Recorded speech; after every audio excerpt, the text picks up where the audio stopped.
Nancy Guthrie did not disappear into silence. First, her front door camera went dark. Then, a system connected to her pacemaker stopped giving the signal investigators expected. And by the time her family walked into her home the next morning, the woman they came to check on was gone. No goodbye. No clear path out. No public suspect in custody. Only a house now treated like a crime scene, blood on the porch, a missing 84-year-old woman who needed medication, and a masked figure caught near the front door before the case turned into one of the most disturbing mysteries in Tucson. The question is not only who took Nancy Guthrie. The deeper question is why someone would choose her. Because if this was about money, why did the proof of life become so complicated? If this was random, why does the timing look so deliberate? And if this was personal, then the most important clue might not be inside the house at all. It might be hidden in a message, a pattern, a repeated contact, or one name sitting inside a file investigators have not shown the public. Before we go deeper, like this video and subscribe to True Crime Investigator Alex. This case has too many unanswered questions, and every documented clue matters. Nancy Guthrie was last seen at her home in the Catalina foothills area of Tucson, Arizona, on the evening of Saturday, January 31st. She was 84 years old. She had difficulty walking. She had a pacemaker. She needed daily medication for a heart condition. Those details matter because they shaped the investigation from the first day. This was not a case where investigators were dealing with a healthy adult who might have left on a sudden trip. This was a vulnerable woman whose normal routine was known by her family, whose movement was limited, and whose disappearance made no sense once her loved ones realized she was not where she should have been. The official timeline begins earlier that evening. Nancy went to a family home for dinner. According to the timeline shared by authorities and reported by ABC News, she took an Uber there in the early evening. Investigators later said they had spoken with that driver. Later that night, she returned home. Her garage door opened, then it closed. That small detail became part of the public timeline because in a case like this, every ordinary action matters. A door opening, a door closing, a camera disconnecting, a motion alert, a missed medical signal. The case is built from small moments because the larger answer has not yet been found. For several hours after she returned home, the public timeline gives no confirmed image of Nancy outside the house. No confirmed public sighting. No public statement that she left voluntarily. No clear explanation for how an elderly woman with mobility trouble disappeared from inside her own home. Then came the early morning hours of Sunday, February 1st. At around 1:47 in the morning, Nancy's doorbell camera disconnected. That one event changed everything.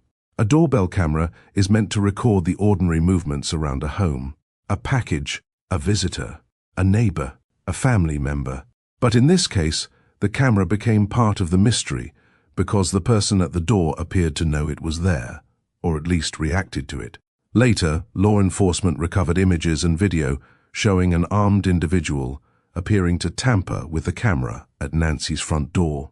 The FBI described the individual as a male, about 5'9" to 5'10", average build, wearing a black 25-liter Ozark Trail hiker pack backpack. The footage did not give the public a name. It gave the public a shape. A masked person, gloved hands, a backpack, a front door, and the chilling feeling that whoever came to that home did not want to be seen. At around 2:12 in the morning, camera software detected someone on camera, but authorities said no full video was available from that moment. That detail raised another frustrating problem. A system detected movement, yet the full answer was not sitting there waiting for investigators. The machine saw enough to create a clue, but not enough to solve the case. Then came another timestamp. Around 2:28 in the morning, Nancy's pacemaker app disconnected from her phone, according to the public timeline. This is one of the most haunting parts of the case, because it is not emotional in the way a family plea is emotional. It is cold. It is technical. It is a signal. And because it is technical, it feels even more unsettling. A camera goes down. A person appears near the door. A pacemaker-related signal disconnects. Then, Nothing in the public timeline shows Nancy safe again. The next morning, Nancy missed a church live stream. That detail might sound small at first, but in missing person cases, routine often becomes the alarm bell. People who know someone well notice what strangers would miss. A missed call, a missed meeting, a missed church service, a light left on, a phone left behind. Someone noticed Nancy was absent. Her family was contacted. Relatives went to her home. At around 11:56 in the morning, they arrived and found she was missing. At around 12:03, the family called 911. Deputies arrived soon after. By then, the most important hours had already passed. That is one of the cruelest parts of this case. The difference between the suspected early morning abduction and the late morning discovery created a gap. And inside that gap sits the answer everyone wants. Where was Nancy taken? Who took her? Was a vehicle involved? Did someone know the area? Did someone know her routine? Did someone choose that night for a reason? Publicly, those answers remain unknown. The home itself became the first major witness. Investigators found evidence that made them treat the property as a crime scene. AP and Reuters reported that Nancy's blood was found on the porch. Authorities also said she could not have left the home unassisted, which pushed the investigation away from a simple missing person report and toward a suspected abduction. That point matters. A missing person case asks, where did this person go? A suspected abduction asks, who removed them? Those are different investigations, different urgency, different fear, different pressure. And from the beginning, this case created pressure from every direction. Nancy was not only a missing elderly woman, she was also the mother of Savannah Guthrie, a well-known television journalist. That connection pulled national attention onto a case that began inside one home in Arizona. But attention does not solve a case by itself. Sometimes attention helps. Sometimes it floods investigators with tips, theories, false claims, and noise. And this case had noise almost immediately. There were reports of ransom messages. There were public pleas. There were questions about proof of life. And because this case unfolded in the current digital age, even a proof of life request became complicated. Savannah Guthrie and her siblings addressed the possibility that voices and images could be manipulated. That was not paranoia. That was the reality investigators now face. A video no longer speaks for itself. A voice clip no longer proves what it once proved. A photo of a missing person might have to be verified in ways the public never sees. That creates a terrible problem for a family. They want to know their mother is alive. They want to hear from whoever has information. But they also have to worry that someone with no connection to the case might exploit their pain with fake messages, fake images, or fake demands. AP reported that news organizations had received purported ransom notes and turned them over to investigators. Authorities said they were taking them seriously, but public reporting did not establish that every message was genuine. That distinction is important.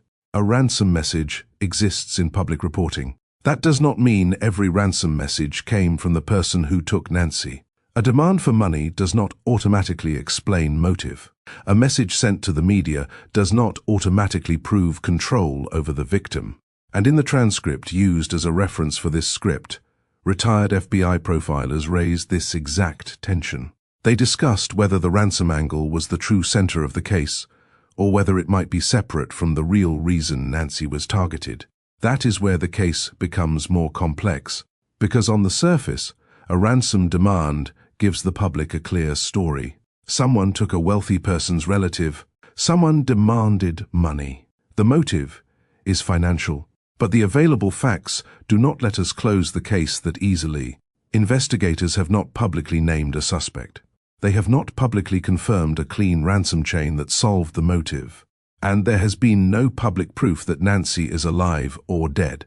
That leaves the case suspended between several possibilities. Money, personal motive, targeted contact, a failed plan, a message that was genuine, a message that was not, a suspect who knew Nancy, a suspect who knew of Nancy, a suspect who wanted to reach someone else through Nancy. Every version raises a different kind of fear.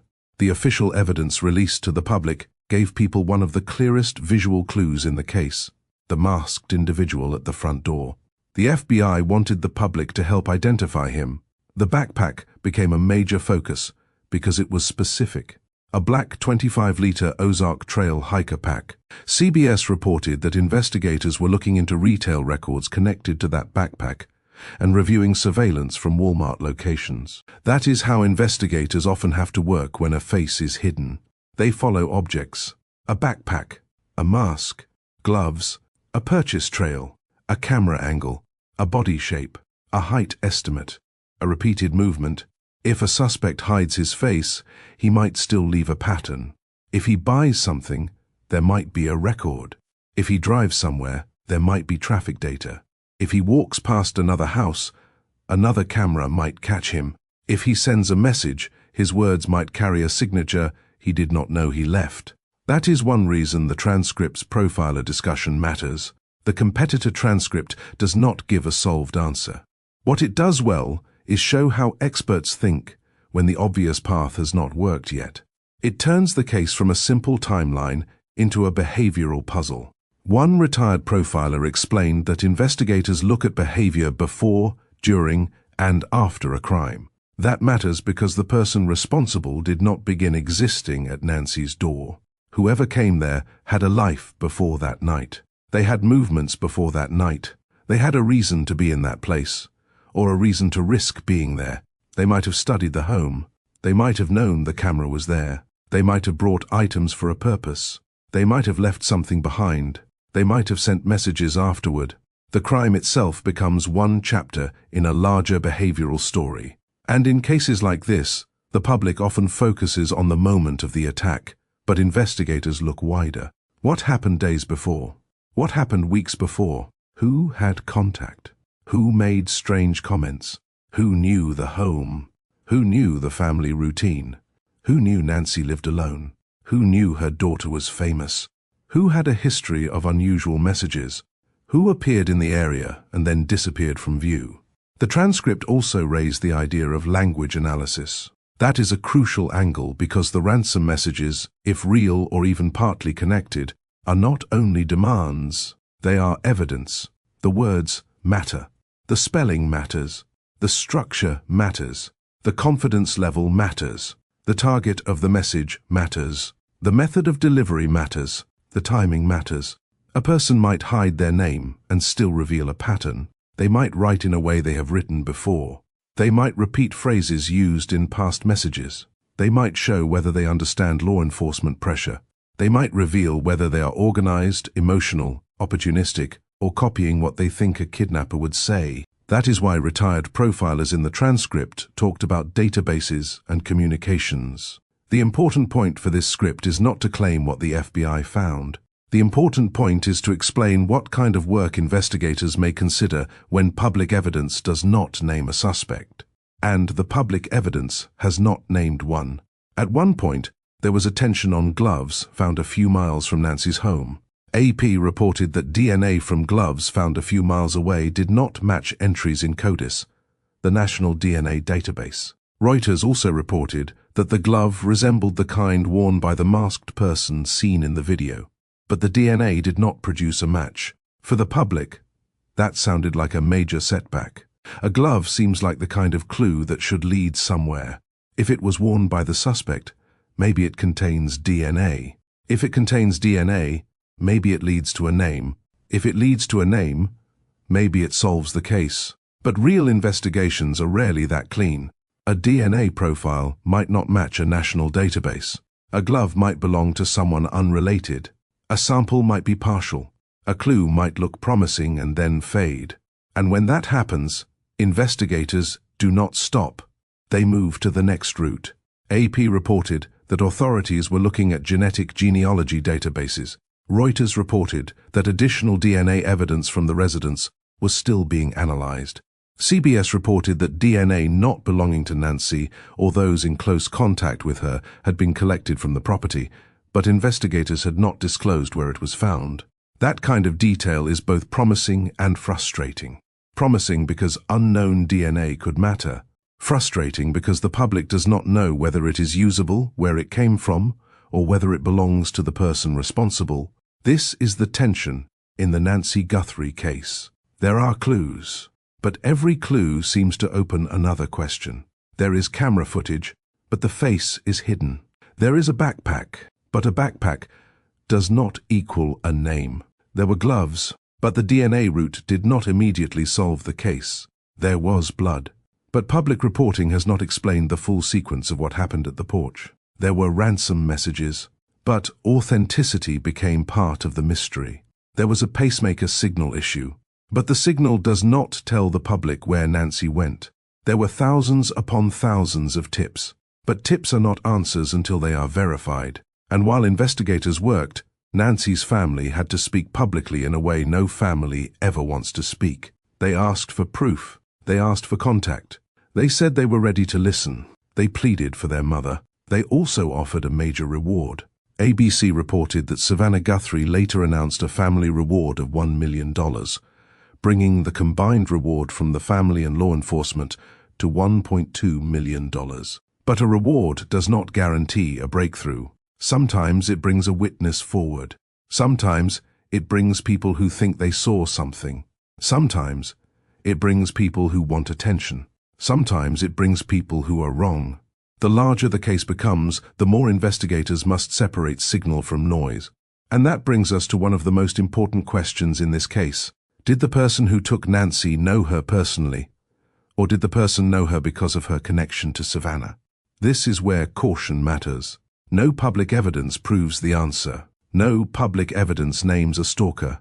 No public evidence says Savannah caused this. Savannah and the family are victims. Pima County Sheriff Chris Nanos publicly said the family, including siblings and spouses, had been cleared as possible suspects. That matters because public speculation in high-profile cases often becomes reckless. This script will not accuse the family, and it should not. But the transcript raised a theory from retired profilers that investigators would likely examine communications connected to Savannah Guthrie's public role. That is a responsible angle when framed correctly, not as accusation, not as fact.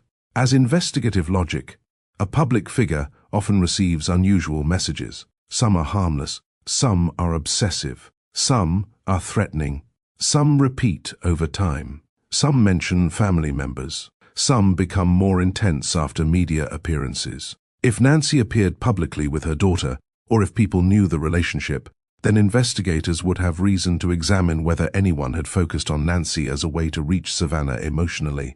That possibility does not prove motive. It only explains why investigators might look beyond Nancy's immediate circle. A person does not need to know Nancy personally to target her. A person only needs to believe Nancy matters to someone they are fixated on. That is the dark logic the transcript explores. Again, it is a theory. But in true crime, theories must be separated from documented facts. The documented facts are these. Nancy was last seen at her Tucson area home on the evening of January 31st. Her doorbell camera disconnected early the next morning. A masked, armed individual was later shown near the front door, appearing to tamper with the camera. Her pacemaker-related monitoring became part of the timeline soon after. Her family found her missing late the next morning. Blood belonging to her was found on the porch, according to public reporting. Investigators believe she was taken against her will. The FBI and Pima County Sheriff's Department remain involved. The FBI has released the suspect description and backpack details. No suspect has been publicly named. Nancy has not been publicly found. Everything beyond that must be handled with care. Still, careful does not mean boring. A responsible documentary script must hold tension without inventing facts. The tension is already there. Because one of the scariest parts of this case is that the person at the door seemed prepared to hide. A mask hides identity. Gloves reduce trace evidence. Camera tampering suggests awareness. A backpack suggests preparation. The timing suggests the person chose an hour when the home was most vulnerable. But preparation does not mean perfection. The person still appeared on camera. The person still brought identifiable objects. The person still moved through a physical world filled with possible cameras, purchase records, phone records, vehicles, fibers, and human memory. That is why investigators keep going even when the public sees no arrest. The public sees silence and assumes nothing is happening. Investigators see silence and keep testing. A lab might still be working. A tip might still be pending. A video file might still be enhanced. A purchase record might still be narrowed. A message might still be compared. A neighborhood interview might still matter. A person who saw nothing at the time might later remember a detail after seeing the backpack, the mask, or the movement of the person in the video. This is why public help matters in a case like this. A person might have noticed a car parked where it should not be. A delivery driver might have seen someone walking near the area. A neighbor might have video that seemed useless until investigators gave a timeline. A store employee might remember a purchase. Someone might know a person who owned that backpack, used those gloves, or talked about the case in a strange way. The killer clue in a case like this might not look dramatic when it first appears. It might be a timestamp, a receipt, a license plate fragment, a repeated phrase, a digital login, a familiar gate, a person suddenly gone from work, a search history, a message sent years before. In the competitor transcript, the strongest storytelling move is not the biography of Nancy. It is the shift from crime scene to offender behavior. The transcript asks, "What kind of person does this?" That question creates tension because it forces viewers to look past the surface. A random burglar usually wants property. A ransom kidnapper usually wants controlled communication. A stalker or fixation-driven offender might want access, attention, emotional impact, or control. A hoaxer wants to exploit a tragedy. A person acting under panic might behave differently after the fact than a person acting under a plan. Every motive leaves a different trail. That does not mean investigators know the motive. It means motive changes where investigators look. If the motive is money, follow the communication and the payment route. If the motive is personal, follow relationships, grievances, and patterns of contact. If the motive is fixation, follow messages, appearances, public events, online comments, and repeated attempts to get close. If the motive is opportunistic, follow who learned of the case after the fact and tried to profit from it. And if multiple things happened at once, then the case becomes harder. A real abduction might attract fake ransom claims. A personal crime might be masked as financial. A failed burglary might turn into abduction. A planned kidnapping might unravel after unexpected resistance. A person might send a message after the crime to redirect investigators. These are possibilities, not conclusions. The only safe conclusion is that the public does not yet have the full answer.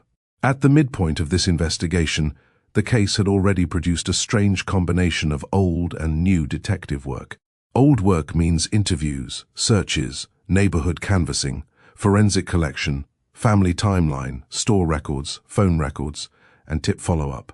New work means recovered back-end camera data, digital evidence, possible genetic genealogy, pacemaker signal detection, and deepfake awareness. Reuters reported that authorities were using signal sniffer technology to identify possible search targets, and that the technology could detect signals from wearable electronics and medical devices within a limited range. AP also reported work connected to detecting her pacemaker.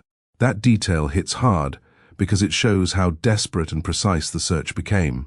Investigators were not only looking for a person, they were looking for traces of a signal that might point to a person. In older cases, a missing victim might leave behind a shoe, a witness, a vehicle description. In this case, the search also involved devices, apps, back-end systems, signals, databases, and digital doubt. Even the phrase, "proof of life," changed meaning. A grainy image once carried weight. Now a family has to ask whether an image is real. A voice once brought comfort. Now, a voice might be fabricated. A message once meant contact. Now, a message might be a hoax. That is why this case feels modern in the worst possible way.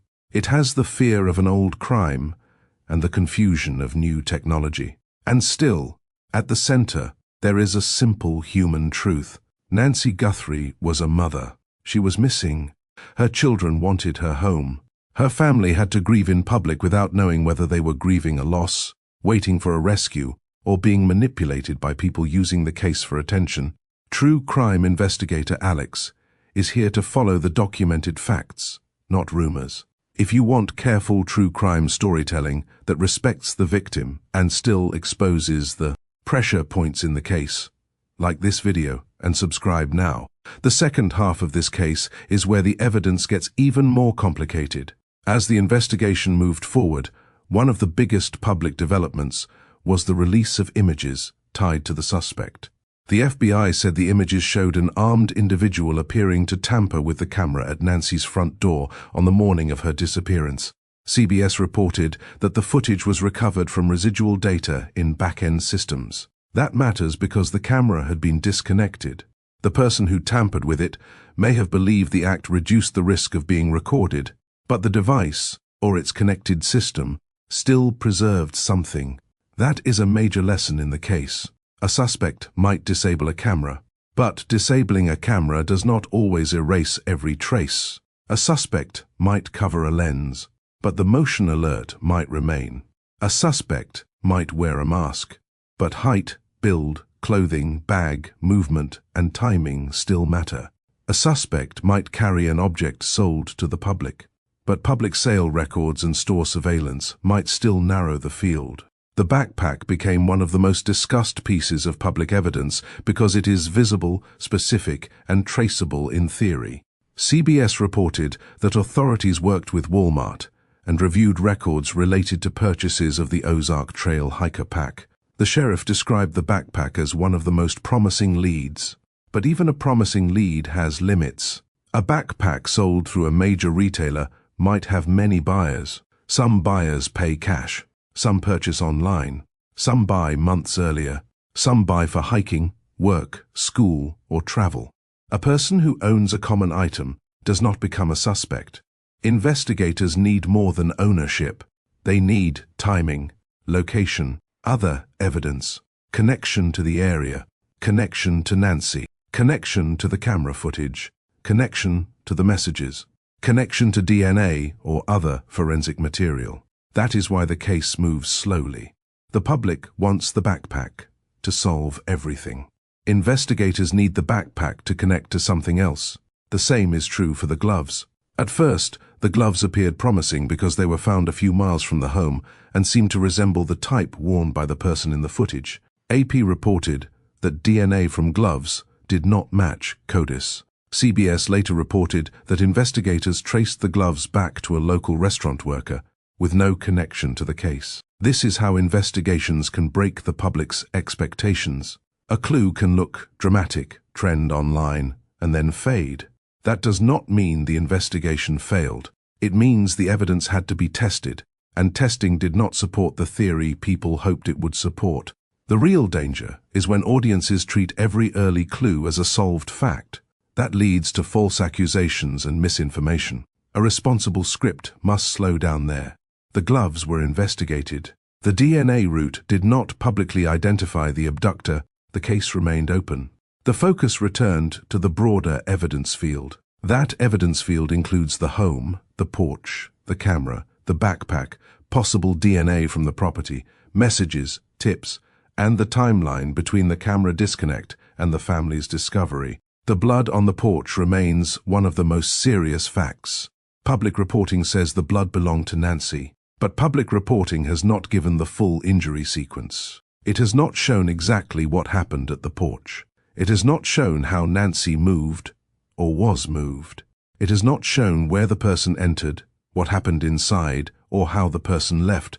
That silence protects the investigation. It also leaves viewers with a hard question. Did something go wrong at the door? Was Nancy confronted? Was she already outside? Was the porch where the crime began, where it escalated, or where it left evidence behind? Those questions are fair. Answering them as fact would not be. The public does not know enough. That is why the timeline becomes the safest spine for the story. Nancy leaves for dinner. Nancy returns home. The garage door closes. The doorbell camera disconnects. The software detects a person. The pacemaker app disconnects. Nancy misses church. Family checks the house. 911 is called. The home becomes a crime scene. Authorities release images. Evidence is tested. The reward grows. The case remains unsolved. That structure is clear, factual, and strong enough to hold tension. The deeper tension comes from what the timeline does not explain. Why that house? Why that night? Why that hour? Why disable the camera? Why carry that backpack? Why did the pacemaker signal stop when it did? Why did the person leave no public trail strong enough to produce an arrest? Why did ransom messages move through media channels instead of a clear, direct negotiation path? Why has no one publicly identified the masked figure?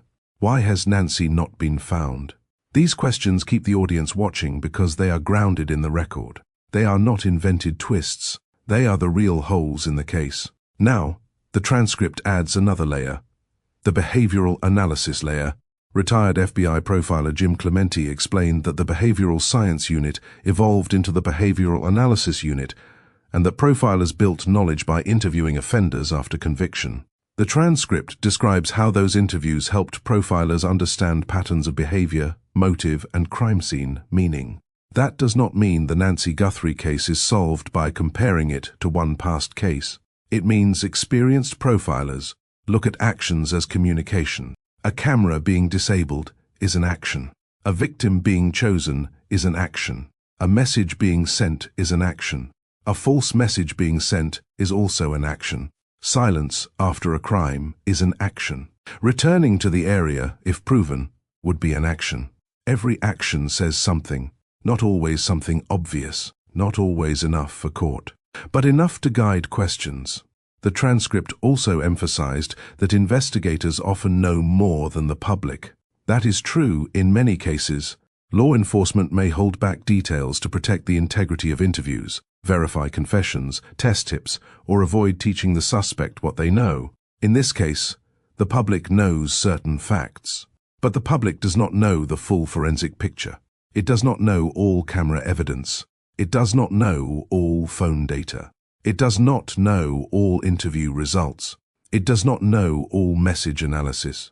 It does not know what has been ruled out quietly. That matters because a documentary script should not assume absence of evidence equals absence of work. There may be no public arrest. But no public arrest does not mean no investigative movement. At the same time, the transcript includes a tension that makes the case more gripping. The journalist says sources close to the investigation suggested they may not have a major hidden smoking gun. That is not an official public finding, so it must be treated as reported perspective, not established fact. But, as a storytelling tension, it matters, because every viewer asks the same thing. Are investigators holding back the one clue that will solve this? Or are they looking at a puzzle with missing pieces? Those are different stories. If they are holding back the key, then the arrest might be waiting on lab work, surveillance, or strategy. If the puzzle is missing pieces, then public help becomes even more important.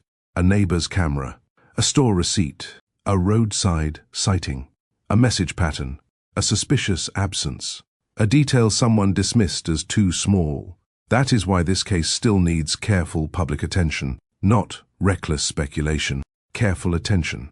There is another issue the transcript handles well, the difference between a true offender and an opportunist. In high-profile cases, people sometimes attach themselves to the investigation. Some send false claims. Some claim knowledge. Some chase attention. Some demand money. Some think they are helping and only create noise. That is why reported ransom notes must be handled with caution. A real kidnapper might send a message. A fake kidnapper might send a message. A person with partial knowledge might send a message. A person with no knowledge might mimic what they read online. Every version forces investigators to spend time verifying. The public sees a ransom note and thinks, there is the motive. Investigators see a ransom note and ask, who sent it? How was it sent? When was it sent? What words were used? What details were included? What details were missing? Does the sender know something only the offender would know? And does the message connect to any known communication pattern? That is the heart of the communication trail. In the transcript, retired profiler and forensic linguist Jim Fitzgerald discussed how language can help in cases.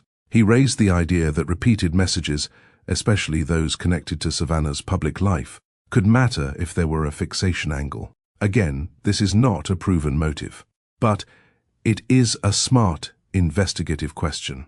If a public figure receives years of messages, investigators would want to know if any sender crossed from admiration into obsession, grievance, threat, or fixation. They would want to know whether anyone mentioned Nancy. They would want to know whether anyone asked about family. They would want to know whether the tone changed over time. They would want to know whether someone appeared in person after sending messages online. They would want to know whether any message writer lived near Tucson, traveled there, bought similar items, or had a link to the timeline. This is the kind of work that does not look dramatic on camera. It is slow. It is document-heavy. It is technical. It can involve thousands of messages and many dead ends. But one repeated phrase might matter. One account might matter. One strange email from years ago might matter. That is why the case cannot be reduced to the porch camera alone. The porch camera shows the public a suspect image. The motive might be somewhere else. The evidence at the house tells investigators what happened there. The communications might tell investigators why. This is also why the celebrity connection is so sensitive. A careless script would say Nancy was taken because of Savannah. A responsible script says retired profilers suggested investigators would likely examine whether Savannah's public role created a pool of communications worth reviewing. That is a major difference. One is a claim. The other is an investigative angle. And in an open case, that difference protects the truth. As the days passed, public reporting showed the investigation moving through several lanes. The FBI posted a reward. The family offered a separate reward. Investigators released images. Authorities reviewed retail leads. DNA was tested. CODIS did not produce the hoped-for hit from the glove. Other DNA remained under analysis. Search technology was used. The family made public pleas. The public sent huge numbers of calls and tips. One early figure reported by AP showed 28,000 phone calls between February 1st and February 16th, though not all were tips. That number says two things at once. People cared, and investigators were buried. Every tip must be judged. A tip might be useful, mistaken, vague, repeated, or false. One caller might report a person with a similar backpack. Another might report a car. Another might report a theory. Another might report a dream. Another might be a psychic. Another might be someone who truly saw something and did not understand its importance. The job is to sort them without missing the one that matters. That is one reason the case has felt stuck to the public. A case can generate enormous activity and still produce no visible arrest. Behind the scenes, that activity might include interviews, record pulls, forensic submissions, and searches. On the outside, it looks like silence. And silence creates theories. Some people point to the ransom. Some point to the camera. Some point to the backpack. Some point to the pacemaker. Some point to the family connection. Some point to the possibility of a stranger. Some point to the possibility of someone watching the home before the abduction. ABC reported that sources familiar with the investigation said one image without a backpack might have been captured on a prior day, but the sheriff's office said there was no timestamp tied to those images, and that suggestions they were taken on different days was speculative. That is a perfect example of how careful this case has to be. A possible earlier sighting would matter a lot. It might suggest pre-attack surveillance. It might suggest the person came before and returned. But without confirmed timestamp evidence, the claim remains uncertain. So, the responsible wording is simple. There have been questions about whether the individual appeared before the night Nancy vanished, but the sheriff's office publicly cautioned that the images did not have date or timestamps, making firm conclusions unsafe. That kind of wording keeps the story accurate. It also keeps the tension, because the possibility itself is unsettling. Did the person scout the house? Did the person know the camera position? Did the person return with a plan? Or are the images all from the same general event, misunderstood by the public because of missing timestamps? The answer matters. But the public does not have it. So the story must hold the question without pretending it has the answer. Now look at the timing again. Nancy returns home around 10 at night. Several hours pass. The camera disconnects around 1:47. Motion is detected around 2:12. The pacemaker app disconnects around 2:28. Family arrives late the next morning. That creates a window. A small window for the abduction itself. A larger window before discovery. And an even larger window for escape, concealment, or misdirection. Investigators likely looked at roads, cameras, vehicles, neighborhood movement, and digital traces. Public reporting has not shown a complete map of that work. But the area matters because Catalina Foothills is not the same as a dense urban block with cameras on every corner. Homes can be spread out. Darkness can help someone move. Desert terrain can make searching harder. This is where setting matters in a documentary script, not as a dramatic invention, as investigative context. If a person leaves a crowded apartment building, cameras may follow them from lobby to sidewalk to street. If a person leaves a home in a quieter, more spread-out area, the camera trail may be broken. That gives investigators fewer public-facing breadcrumbs. It also raises the importance of neighbors. A single driveway camera might matter. A single motion light might matter. A single dog barking at the wrong time might matter. A single car turning around might matter. A single person walking near the road might matter. And when investigators ask for photos, video, or digital evidence, they are not only asking for obvious footage of Nancy or the suspect, they are asking for background, a vehicle passing, a figure at the edge of a frame, a timestamp that lines up with the pacemaker signal, a person carrying a pack, a car parked in the wrong spot, a movement pattern before or after the camera went dark. That is how small clues become large. The FBI wanted poster also described Nancy herself. Brown hair, blue eyes, 5'4", 150 pounds, and a vulnerable adult. Those details are not included for storytelling flavor. They are included so the public can identify her. They also remind the audience that this case is not an abstract puzzle. It is about a woman whose life depends on facts moving faster than time. Her medication needs raised urgency from the start. Her pacemaker added both concern and an investigative route. Her limited mobility made voluntary disappearance unlikely. Her age made the suspected abduction feel even more disturbing. But the script should not dwell on fear for shock value. The goal is not to exploit Nancy's vulnerability. The goal is to show why investigators and family took the situation seriously so quickly. When a person in Nancy's condition vanishes from home with no clear voluntary path, urgency is not optional. And when blood is found at the home, the case changes again. Every public update after that had to fight two battles: the search for Nancy and the battle against misinformation. Misinformation is a major threat in high-profile true crime. It pushes innocent people into suspicion. It turns theories into accusations. It distracts from real tips. It gives bad actors attention. It makes families suffer more. That is why any script about Nancy Guthrie must be disciplined. Do not accuse private individuals. Do not state unverified motives as fact.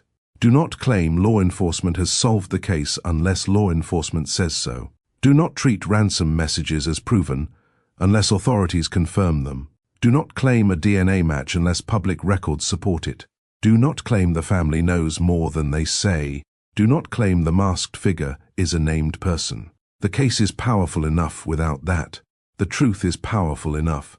An elderly woman went missing after returning home. A camera was tampered with. A masked, armed individual was captured near the door. Her blood was found on the porch. Her health needs made time critical. Her family pleaded for contact. Ransom messages complicated the case. Technology complicated proof of life. DNA leads did not publicly produce a suspect. The FBI and local investigators continued searching. No public arrest has closed the case. That is strong. That is real. That is enough. But the final act of this script needs to focus on the unsolved pressure points. Pressure point 1. The camera. Why target the camera? The simplest answer is that the person did not want to be recorded. But that raises another question. Did the person know the exact camera location before arriving? Did they discover it at the door? Did they come prepared to block it? The footage shows the public enough to ask, but not enough to answer. Pressure point 2. The backpack. Was it used to carry tools, clothing, restraint items, personal items, or something else? Public reporting does not say. The only confirmed public point is that the FBI identified it as a black 25-liter Ozark Trail hiker pack. Investigators treated it as an important lead because objects can be traced. Pressure point 3. The pacemaker signal. Why did the pacemaker app disconnect around the time it did? Was Nancy moved away from the connected phone? Was the phone left behind? Was the device connection broken by distance, interference, power, or another factor? Public reporting gives the timestamp, not the final explanation. Pressure point 4. The porch blood. How did it get there? Public reporting says it matched Nancy. It does not reveal the full sequence. That detail may be withheld because only the offender or investigators know the true pattern. Pressure point 5. The messages. Which messages were real? Which were hoaxes? Did any sender provide details only the offender would know? Did language analysis connect any message to prior communications? Public reporting leaves those questions open. Pressure point 6. The motive. Was this money-driven? Personal? Fixation-driven? Opportunistic? A failed plan? Something else? Public evidence does not settle it. Pressure point 7. The missing person herself. Where is Nancy? That is the question every other clue should serve. Not the fame, not the theories, not the internet arguments. Where is Nancy Guthrie? And who knows? This is where the documentary should return to the human center. Nancy's family said they believe someone knows something. That is often true in unresolved cases. Someone knows a person who changed behavior after the crime. Someone heard a comment. Someone noticed a trip. Someone saw a backpack vanish. Someone saw a person watching coverage too closely. Someone knows who had an unusual fixation. Someone knows who sent a message. Someone knows who was in Tucson at the wrong hour. And sometimes, the person who knows does not understand that they know. They think their detail is too small. They think investigators already have it. They think someone else called it in. They think it will not matter. But in a case built from fragments, small details matter. A porch camera fragment mattered. A backpack detail mattered. A pacemaker timestamp mattered. A missed church service mattered. A family welfare check mattered. The case turned on small signals. It may be solved by one more.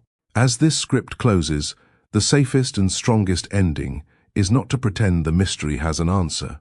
It is to make the audience feel the weight of the unanswered record. Nancy Guthrie came home on a Saturday night. By morning, she was gone. Between those two facts sits a chain of clues investigators have been trying to decode. A camera went dark. A masked person appeared. A medical signal stopped. A family arrived too late to find her. A porch became evidence. A backpack became a lead. A glove became a false hope. Messages raised questions. Technology complicated proof. Thousands of tips poured in. And still, the public does not know who walked up to Nancy Guthrie's door and changed her family's life forever. The person responsible might have believed the mask was enough. They might have believed the camera was beaten. They might have believed the darkness would protect them. But cases do not only break because of one dramatic confession. They break because patterns come together. A word matches another word. A purchase matches a location. A timestamp matches a vehicle. A witness remembers a face. A digital trace survives. A person finally talks. And when that happens, the mystery that looked impossible begins to narrow. For now, Nancy Guthrie remains missing. The FBI and Pima County Sheriff's Department continue to seek information. The family continues to wait for answers. And the most important question remains the same. Who was at the door? If this case moved you, like this video, Subscribe to True Crime Investigator Alex and stay with this channel for careful updates built on facts, not rumors. Somewhere in this case, there is a detail that leads back to the person responsible. And until that detail is found, Nancy Guthrie's disappearance remains one of the most troubling open cases in America.